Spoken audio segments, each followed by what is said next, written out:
ఈనాడు వాక్యంలోకి వెళ్లే ముందు చిన్న ప్రార్థన చేసుకుందాం. స్తోత్రం స్తోత్రం సర్వోన్నతుడ సర్వశక్తిమంతుడ కృపామయడానికి లెక్కలేని స్తోత్రాలు నాయన ప్రభా. వినిచున్న వారికి చుట్టుచున్న వారికి ప్రతి ఒక్కరికి రక్షణ భాగ్యం దయచే ప్రభా. ప్రతి ఒక్కరికి ప్రభా మారు మనసు దయచే ప్రభా. విరిగి నలిగిన హృదయం దయచే ప్రభా. పూర్ణ హృదయంతో పూర్ణ శక్తితో ప్రభు నిన్ను స్తుతించే భాగ్యం దయచేయమని నా ప్రార్థనను అంగీకరించమని యేసు నామములో బ్రతిమాలి వేడుకొనుచున్నాను తండ్రి. ఆమేన్. యాకోబు రాసిన పత్రిక మొదటి నుంచి కొన్ని వచనాలు ఇలాగ వ్రాయబడి ఉన్నవి. దేవుని యొక్కయు ప్రభువైన యేసుక్రీస్తు యొక్కయు దాసుడైన యాకోబు అన్య దేవతల యందు బెదిరియున్న 12 గోత్రముల వారికి శుభమని చెప్పునది వ్రాయినది.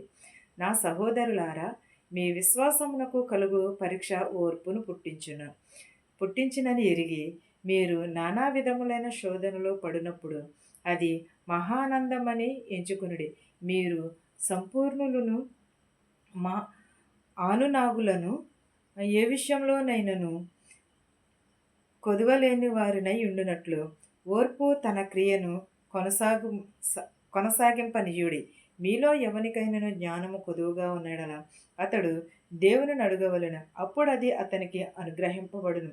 ఆయన ఎవనిని గద్దింపక అందరికిని ధారాళముగా దయచేయువాడు. అయితే అతడు ఏమాత్రమును సందేహింపక విశ్వాసముతో అడగవలెను. సందేహించువాడు గాలిచేత రేపబడి ఎగిరిపడు సముద్ర తరంగమును పోలియుండును. అట్టి మనుషుడు దీనమనసుడై తన సమస్త మార్గముల యందు అస్థిరుడై గనుక ప్రభువునకు తనకేమైనను దొరుకునని తలంచుకొనరాదు. ఎలాగూ దేవుని యొక్కయు మన ప్రభువైన యేసుక్రీస్తు యొక్కయు దాసుడైన యాకోబు అన్య దేశస్థుల యందు చెదిరియున్న 12 గోత్రముల వారికి శుభమని చెప్పు వ్రాయుచున్న మాటలు. ఈ సహోదరులారా, విశ్వాసమునకు కలుగు పరీక్ష ఓర్పునకు కలుగు పరీక్ష నిరీక్షణ కలిగి. యోబు చాలా నిరీక్షణ కలిగి ఉన్నాడు కదా. యోబుని చాలా పరీక్షలు పెట్టి ఉన్నాడు, దేవుడు పెట్టి ఉన్నాడు, సాతాను పెట్టి ఉన్నది. అయినను సరే దేవుని నుంచి యోబు ఏ మాత్రమును కూడా సడలిపోలేదు. ఇస్సాకు కూడా అంతే కదా. దేవుని ఎడల చాలా నమ్మకముగా కలిగి ఉన్నాడు, చాలా ప్రేమను కలిగి ఉన్నాడు, చాలా భక్తిని కలిగి ఉన్నాడు. కానీ కడకే మనుషులు ఈర్ష్యపడే అంతగా దేవుడు ఇస్సాకును ఆశీర్వదించాడు. విశ్వాసం ఎలా ఉన్నాడు? విశ్వాసం గల అబ్రహాము కూడా తన కుమారుని ఇవిటకు వెనదీయలేదు.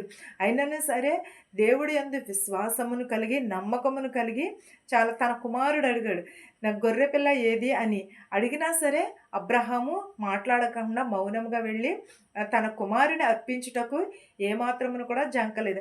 అలాగే మనము కూడా అలాంటి విశ్వాసమును కలిగి ఉంటే దేవుడు మనకు కూడా ఇస్తాడు, ధారాళంగా దీవెనలు ఇస్తాడు. మనం ఏమి కలిగి ఉండాలంటే ఓర్పుని కలిగి ఉండాలి, విశ్వాసమును కలిగి ఉండాలి. శోధనలు వచ్చినప్పుడు పట్టుదలను కలిగి ఉండాలి మనము. అప్పుడు శోధనను కూడా సహిస్తే మనకి మహాదానందం ఎరుగుతుంది అన్నాడు. మీరు సంపూర్ణులుగా ఉండమని అన్నాడు. నాగుపాములోనైనా సరే ఏ విషయంలోనైనా సరే కొదవలేని వారినై ఉండునట్లు ఓర్పు తన క్రియలను సాగింపనీయడం. మీలో ఎవరికైనా ఏమి కొదువుగాను జ్ఞానము కొదువుగా ఉండిన ఎడల అడుగుడి, అది మీకు సందేహింపక ధారాళముగా దయచేస్తానని అంటున్నాడు. మనకి అన్నీ కావాలి, కానీ మారు మనసు కావాలని దేవుని అడుగుచున్నామా? ఈ లోకంలో ఉన్న వాటి కోసం ప్రతి దాని కోసం అడుగుచున్నాము మనము. కానీ దేవుని ప్రభువా నాకు మారు మనసు దయచే, పూర్ణ హృదయం దయచే, పూర్ణ శక్తిని దయచే, నీలో మెలిగే భాగ్యమును దయచే ప్రభువా అని అడుగుచున్నామా? జ్ఞానం అంటే అసలు సిసలైన జ్ఞానము అది. అంతేగాని ఈ లోకంలో జ్ఞానము కాదు. ఈ లోకంలో జ్ఞానము కొదువుగా ఉన్నాయో, ఎంత కొదువుగా ఉంటే అంత సమృద్ధి మనకి కలుగచేస్తాడు దేవుడు. ఈ లోకము జ్ఞానము కాదు, దేవుని దగ్గర యొక్క జ్ఞానమును వెతకాలి. మనము దేవునికి లోబడి ఉండాలి. దేవునిని మనం ఎప్పుడు కూడా నిత్యమును కూడా కొనియాడబడేవారిగానే ఉండాలి. యెహోవా యందు భయభక్తులు గలవారు ఆశీర్వదింపబడిన, విశ్వాసము గలవారు కూడా ఆశీర్వదింపబడారు, నీతిమంతులు కూడా ఆశీర్వదింపబడారు. నీతిమంతుల గుంపులో మనం ఉన్నామా? నీతిమంతులు మనం ఎరిగి ఉంటున్నామా? ఎప్పుడైనా ఒక్కసారైనా మన హృదయాన్ని మనం పరిశీలన చేసుకుంటున్నామా? యెహోవా యందు భయభక్తులు కలిగి ఉన్న కనీసం మన నడతను కానీ మరి నాలుకను కానీ మనం స్వాధీనంలో ఉంచుకుంటున్నామా? ఎప్పుడైనా మన హృదయాన్ని మనం పరిశీలన చేసుకున్నాం.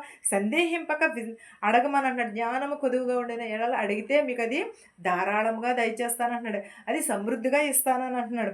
కానీ సందేహింపక అడగవలేను అని అంటున్నాడు. కానీ అది ఎలాగ అడగమంటున్నాడు? ఎరిగి గాలి చేత రేపబడి ఎగిరిపడు సముద్రాంతరంగము పోలియుండునని అంటున్నాడు. ఎప్పుడు అయితే అతడు ఏమాత్రమును కూడా సందేహింపక విశ్వాసముతో అడగమని అంటున్నాడు. విశ్వాసము అనగా మనము నిరీక్షణ కలిగి ఉంటున్నామా? మనమేమో విశ్వాసముతో దేవునిని అడిగిన యెడల ప్రతీదిని కూడా దయచేస్తానని అంటున్నాడు. కానీ ఎలా సందేహింపక అడగమని అంటున్నాడు. అది ఎలా ఉంటదంటే సందేహింపక అడిగితే గాలికి ఎగిసిపడే అలల వలె ఉంటది అని అంటున్నాడు. గాలికి ఎలాగైతే అలలు వచ్చి వెళుతూ ఉంటాయో అలాగే మన ఆశీర్వాదములు కూడా అలాగే ఉంటాయి అని అంటున్నాడు. సముద్రము తరంగములు పోలియుండును అని అంటున్నాడు. గాలి చేత రేపబడి ఎగిరిపడి సముద్ర అంతరంగముల వలె పోలియుండును. అట్టి మనుషుడు దీన మనసుడైన తన సమస్త మార్గములన్నిటిని కూడా స్థిరుడు గనుక ప్రభువు వలన తనకేమైనను దొరుకునని తలంచుకొనరాదు. మనం ఏమి కలిగి ఉండాలి? దీన మనస్సును కలిగి ఉండాలి. మనం ఈ లోకంలో ధనమును కాదు, దీనుడైన సహోదరుడు తనకు కలిగిన ఉన్నద ఉన్నదంతయు ఆసక్తిగా ఆశింపవలెను. ధనవంతుడైన సహోదరుడు తనకు కలిగిన దీన మనస్సు యందు అతిశయపడవలని. ఏలయనగా ఇతడు గడ్డి పువ్వు వలె గతించిపోవును. సూర్యుడు ఉదయించి వడగాలి కొట్టి గడ్డిని మార్చివేయగా దాని పువ్వులు రాలును. దాని స్వరము సౌందర్యమును నశించును. అలాగే ధనవంతుడు తన ప్రయత్నంలో వాడిపోవునని. ఏంటి? దీన మనసు కలిగి తనకు ఉన్నదంతయు కూడా ఉన్న దాంట్లోనే అతిశయపడమంటున్నాడు. దురాశపడు వారు దుఃఖానికి ఎదురవును. మనము ఓడిపోతాము, కానీ ఓటమిలో నుంచే మనము విజయమునకు గెలిస్తే మనము ఏది కనపడదు, మనకి విజయం ఒకటే కనిపిస్తుంది. అదే ఓడిపోతే మనము ఓటమిని చూసిన వాడిని ఎక్కువ మనం మెచ్చుకోవాలి. ఎందుకంటే ఓటమి వెనక అనేకమైన గుణపాఠములు ఉంటాయి, అనేకమైనవి ఉంటాయి. ఓటమిలో నుంచే మనము విజయముని నేర్చుకోవాలి. ఓటమిలో నుంచే మనము గెలుపుని సాధించాలి. మనము ఓటమి వెనక మనకి ఏది ఉంటుందంటే చాలా బలము వస్తుంది. నేను ఎందువలన ఓడిపోయాను అనేకమైన ఆలోచనలు వస్తాయి మనకి ఎప్పుడు ఓడిపోయినప్పుడు. అదే గెలుపనుకో, గెలుపులో మనం ఉబ్బిపోయి సంతోషంతో ఉక్కిరిబిక్కిరి అయిపోయి ఏది కూడా ఆలోచించే విధానము మనకి రాదు. అలాగే మనము ఓటమిని మాత్రమే అంగీకరించాలి. ఎప్పుడైతే ఓడిపోతాను, నేను ఎలా ఓడిపోయాను, ఎక్కడ ఓడిపోయాను, ఎందుకని ఓడిపోయాను, అనేకమైన ఆలోచనలు వచ్చి అప్పుడు మనకు విజయము వస్తుంది.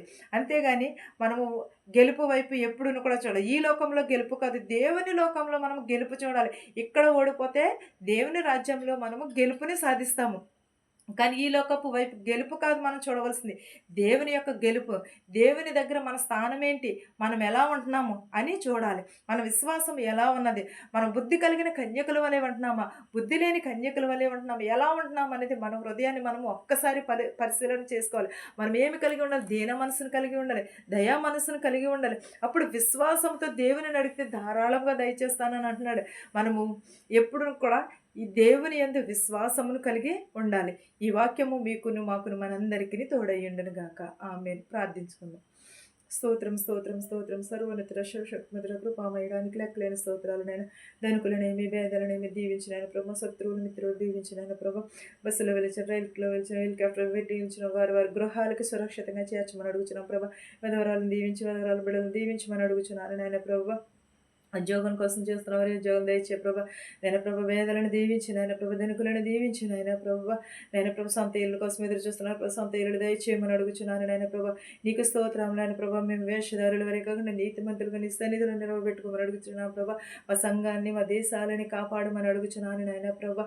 హాస్పిటల్ ప్రభా అనేకమైన రోగములతో వ్యాధులతో బాధపడుచున్నారు ప్రభా, వారందరినీ స్వస్థపరచమని అడుగుచున్నాం ప్రభా. క్యాన్సర్తో ప్రభు బాధపడుచున్నారు నాయన ప్రభు, కుష్టి రోగంతో బాధపడుచున్నారు నాయన ప్రభు, పక్షవాతంతో మంచం మీద ఉన్నారు నాయన ప్రభా. వారందరినీ లేవనెత్తమని అడుగుచున్నాను నాయన ప్రభా. అనేకమైన చోట్ల మీటింగ్స్ జరుగుతున్నా ప్రభు, వాటిని కూడా సఫలతను దయచేయమని అడుగుచున్నాను ప్రభా. ఇతర దేశంలో పనిచేసుకుంటున్న వారికి శక్తిని బలమును దయచే ప్రభా. పీసీస్కి వెళ్తున్నారు, మెడికల్కి వెళ్తున్నారు ప్రభా, వారికి సఫలతను దయచేయమని అడుగుచున్నాను నాయన ప్రభా. ఇతర దేశం వెళ్ళాలని ప్రయాణం పెట్టుకున్నారు ప్రభా. ప్రయాణం అంతట్లోనే తోడునేడుగా ఉండమని అడుగుచున్నాం ప్రభా. ఇతర దేశాల్లో పని లేక చాలామంది బాధపడుచున్నారు ప్రభా, వారికి పని దయచేయమని అడుగుచున్నాను నాయన ప్రభా. నాయన ప్రభు, ప్రతి ఒక్కరికి ప్రభు మనశ్శాంతిని దయచే ప్రభా. ప్రతి ఒక్కరి కుటుంబాలలో శాంతిని సమాధానమును దయచేయమని అడుగుచున్నాను నాయన ప్రభా. ఇంకను ప్రభా ఎవరినైతే మర్చిపోయింటే వారందరినీ కూడా దీవించి ఆస్వాదించమని అడుగుచున్నాను ప్రభా.